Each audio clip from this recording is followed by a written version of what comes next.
ทานพื้นเมืองลาวเลืองนางผาม่อง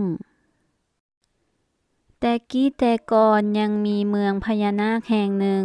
ที่มีความอุดมสมบูรณ์ไปด้วยข้าวป่าอาหารนานาชนิดในเมืองนี้มีนางเงือกผู้หนึ่งที่มีความงามที่สุดชื่อว่านางผาม่องความงามของนางหาไผเปรียบบ่ได้ชายหนุ่มหลายคนต่างก็หมายปองอยากได้นางไปเป็นคู่ครองมีชายหนุ่มหลายคนเข้ามาสู่ขอนางผาม่องและพร้อมที่จะมอบแก้วแหวนเงินคำให้นางแต่ก็ถูกนางปฏิเสธ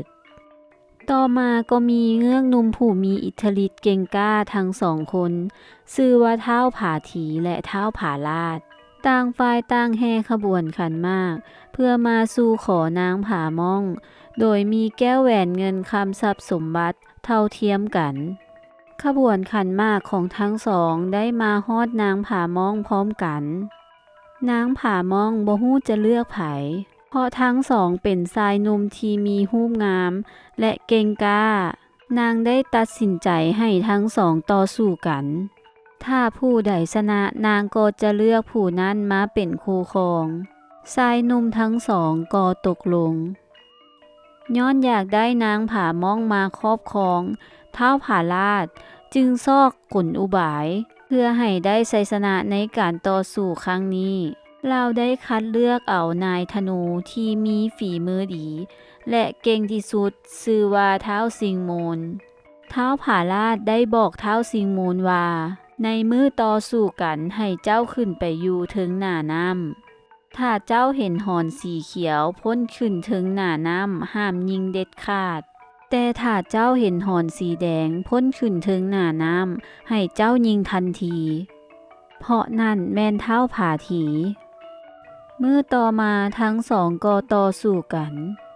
ท้าวสิงมูลได้ติดตามอยู่ถึงหน้าน้ำตามคำสั่งของท้าวผาลาดในการต่อสู้ได้มีแสงสะท้อนขึ้นจากหน้าน้ำอย่างดุเดือดผ่านไประยะหนึ่งก็มีหอนสีเขียวพ้นขึ้นถึงหน้าน้ำท้าวสิงมูลก็เกี่ยมพร้อมบึดหนึ่งก็มีหอนสีแดงพ้นขึ้นถึงหน้าน้ำท้าวสิงมูลได้จังหวะจึงยิงธนูใส่หอนของท้าวผาถีเฮ็ดให้ท้าวผาถีถูกธนูเสียบหอนได้รับบาดเจ็บท้าวผาถีแปลงกายเป็นคนแล้วหลบหนีเข้าไปในผาแห่งหนึ่งย้อนทนพิษความเจ็บบ่ได้จึงขาดใจตายในผาแห่งนั้นปัจจุบันผาแห่งนั้นชื่อว่าผาถีส่วนท้าวผาลาดก็ดีใจหลายว่าตนเองเป็นผู้ชนะจึงขึ้นมาหาท้าวสิงมูลแล้วถามว่าในโลกนี้เจ้าอยากได้หยังจากข้อยท้าวสิงมูลตอบว่าข้อยอยากให้เจ้าเฮ็ดลวงลูกศรใส่แม่น้ำให้ข้อยลวงหนึ่งท้าวผาลาดก็ตกลงท้าวผาลาดได้ยกหินใหญ่ใส่สองฝากฝั่งของแม่น้ำให้เป็นลวงลูกศรตามคำขอของท้าวสิงมูลแต่บ่พอเท่าใดก็เกิดพายุลมแดงแผ่นดินยุบเกิดขึ้นเฮ็ดให้ก้อนหินหลายก้อนถล่มลงมาทับท้าวผาลาดจนถึงแก่ชีวิตส่วนลวงลูกศรนั้นก็ยังคงมีอยู่จนถึงปัจจุบันส่วนนางผามองเมื่อฮู้ว่าท้าวผาถีกับท้าวผาลาดตายจึงรู้สึกเสียใจหลายเฮ็ดให้นางกินข้าวกินน้ำบ่ได้ก่อนตายนางผามองได้เข้าไปในถ้ำแห่งหนึ่งแล้วอธิษฐานให้ตนเองเกิดเป็นก้อนหินใหญ่เพื่อปกปักรักษาและลบล้างความผิดของตนเอง